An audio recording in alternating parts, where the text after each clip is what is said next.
Hi guys, to fix the cannot accept payment at this time error with Apple Cash, first try the basic steps.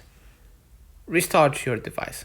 Swipe down from your control center at the top right and shut down your iPhone and reopen it again. Right?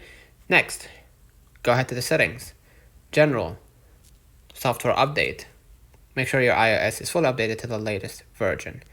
Lastly, what you're gonna do, check your internet connection. So as you can see right here, I have a weak security.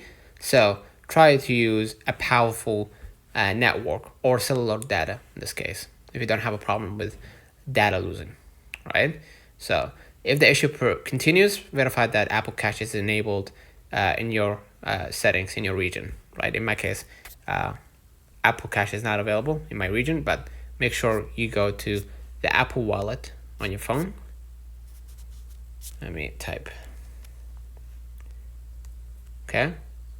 And make sure that your Apple Cache is enabled, right, in the card settings. Ensure also your identity is verified and confirm your account isn't restricted. So let me know in the comments if this video helped you. Don't forget to like and subscribe. See you in the next one.